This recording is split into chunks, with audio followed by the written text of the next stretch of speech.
Eu sou a Carla Schumacher Vitola, sou advogada e nós vimos a necessidade de fazer esse vídeo para conversar, para esclarecer alguns pontos que as pessoas têm apresentado dúvidas, inclusive com clientes aqui no escritório, alguns debates em redes sociais, análises de reportagens da mídia jornalística e televisiva sobre o atual contexto político-econômico que estamos vivendo no nosso país com a mudança do governo.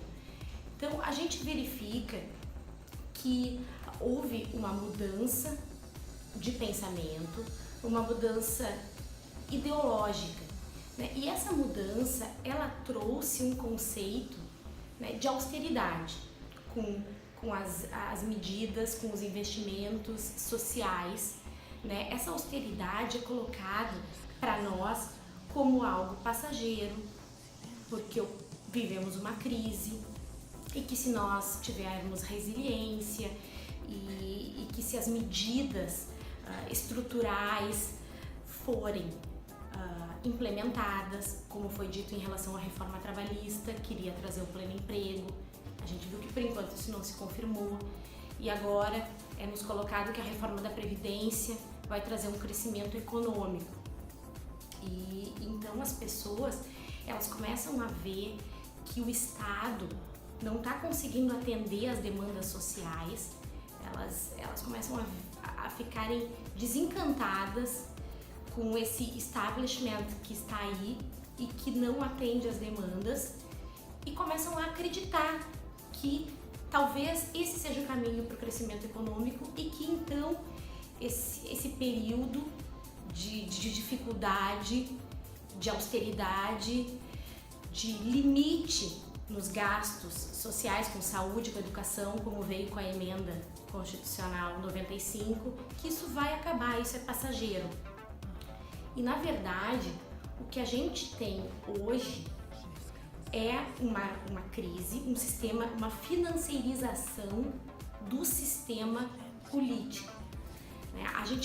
Os governos, sejam eles estaduais, federais, eles não conseguem mais tomar decisões políticas porque elas estão dominadas pelo mercado, pela financiarização.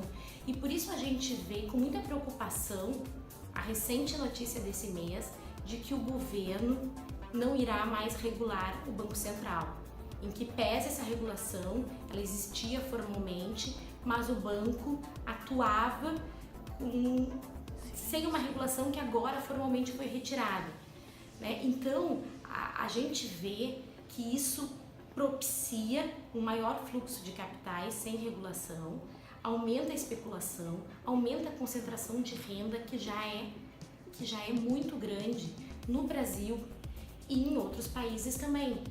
Então, isso impede e cada vez mais dificulta que a sociedade eleja um governo e que este governo tenha um plano de governo que a população aprovou e democraticamente está decidindo que será os rumos do país. Por quê? Os acordos financeiros precisam ser cumpridos, né? Então foi até o que aconteceu com a Grécia. Quando mudou o governo, o ministro das Finanças, o Varoufakis, tentou negociar com o ministro das Finanças alemão e foi dito que não, que os pactos, independente da mudança de governo, independente do governo vir com uma nova proposta e que foi eleita democraticamente, foi escolhida pelo povo, os acordos com o mercado financeiro, com o sistema econômico vão ter que ser cumpridos. Então, isso até é estudado internacionalmente como a captura do poder político pelo sistema financeiro. E isso acontece também no Brasil, porque nós somos reféns da dívida pública, que está em quase 4 trilhões, e os juros são altíssimos. Então, nunca o governo consegue chegar no cerne do pagamento da dívida, porque os juros são muito altos. Inclusive, os estatutos, porque o governo está tirando a regulação do Banco Central, mas os bancos, entre eles têm sua forte regulação e há previsão nos estatutos que o Banco Central ele não empresta para os estados diretamente, ele empresta para os bancos com juros mais baixos e estes emprestam para o governo com juros bem mais altos, para que eles lucrem. E tá aí o bolo, né, a bola de neve da dívida pública. Quem já teve financiamento com o banco sabe bem como é que é essa sistemática, entende bem essa terminologia. E é isso que acontece. Então, a gente viu recentemente o presidente da Petrobras, Roberto Castello Branco, referir que a intervenção do presidente Jair Bolsonaro em tentar barrar o reajuste do diesel fez com que a Petrobras perdesse 32 bilhões de valor de mercado. O que importa é o valor de mercado. Então, a visão é sempre pelo lucro. O que acontece atualmente, né, nesse sistema financeiro e de especulação, de capitalismo especulativo, é que o interesse não é na produção de bens e serviços. Claro que a empresa tem que existir, mas ela tem que existir para gerar cada vez mais lucro na forma de dividendos para valorizar as ações para o investidor. E com isso, deprecia-se os investimentos na empresa, em expansão de mercado, em medidas de segurança, como o que aconteceu em relação à Vale, com os municípios de Mariana, logo depois Brumadinho, e recentemente a gente viu notícias que existem outras barragens irregulares, porque o investimento em sistemas de segurança, no caso das barragens, importa em gasto. A empresa não quer investir na empresa, mesmo que seja um investimento importante para minimizar impactos de tragédias ambientais e humanas. O importante é essa visão do lucro para aumentar o valor da ação de mercado e a distribuição de dividendos. Então, a gente verifica que toda essa onda ideológica do liberalismo de capital, do mercado liberal, que ocorreu a partir dos anos 80 e começou a ser gestada numa burguesia intelectual oriunda da Fundação Getúlio Vargas, que tem suas bases na Escola Monetária de Chicago e que depois fundou em 84 o Instituto de Estudos Empresariais, com esse eixo, né, para a difusão do pensamento da ideologia neoliberal para a região sul, sudeste, tanto que o Fórum da Liberdade é um dos principais eventos desse Instituto de Estudos Empresariais, né, que recentemente apresentou perspectivas de crescimento nos negócios e veio com o tema o Brasil aberto para reformas estruturais que retiram mais direitos sociais, porque direitos sociais, proteção trabalhista, previdência, FGTS é custo para as empresas. E aí vem nessa ideia que nós estamos colocando aqui, que a empresa ela tem que maximizar o lucro, minimizar o prejuízo, né?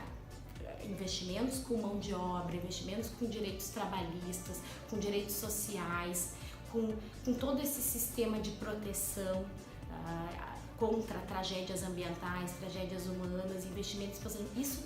Isso é relegado ao segundo ou terceiro plano. Isso não é feito porque retira investimentos, diminui o lucro, diminui o valor da ação no mercado. Então, aquilo que eu recentemente referi da questão do diesel, né? Então, a gente vê na mídia a opinião, né, no jornal, de que não pode a sociedade ficar refém de uma categoria profissional, no caso os caminhoneiros, que todo ano, quando tiver que reajustar o diesel, vai haver essa celeuma de paralisação. Só que, na verdade, o diesel é reajustado, mas a tabela do frete dos caminhoneiros não. Uma tabela que a categoria alega que há muito vem sendo descumprida.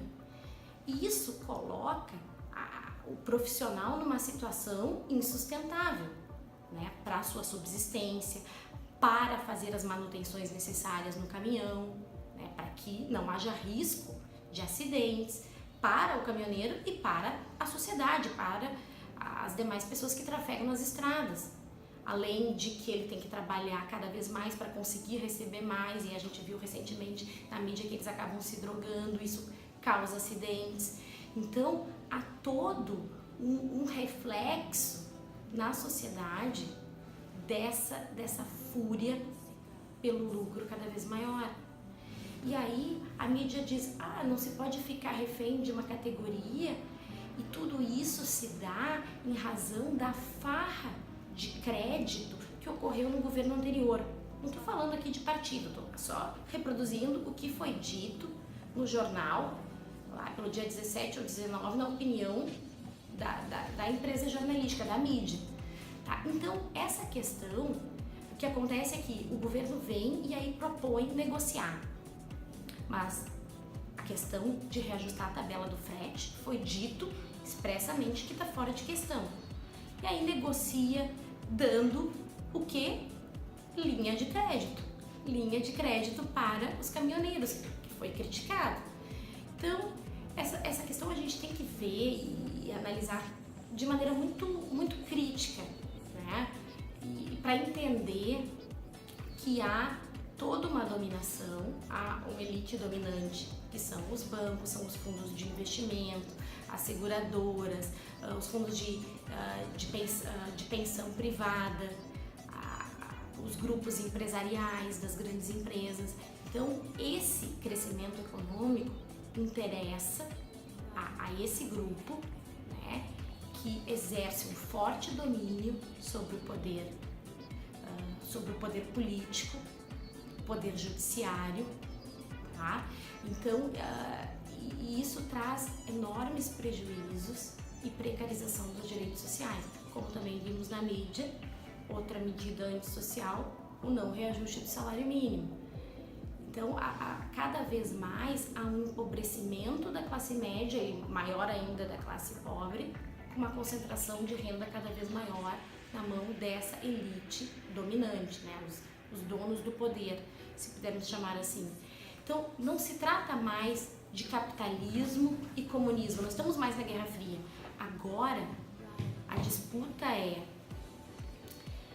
neoliberalismo versus democracia, porque todas essas políticas, elas geram exclusão social, e isso fere a nossa democracia. Elas impedem que o cidadão, que a sociedade tenha condições de se desenvolver plenamente, e isso fere a nossa democracia. Então, fica esse recado, e nos próximos vídeos vamos falar sobre as privatizações, sobre essa questão de que desde os anos 90 está havendo um empresariamento das funções sociais.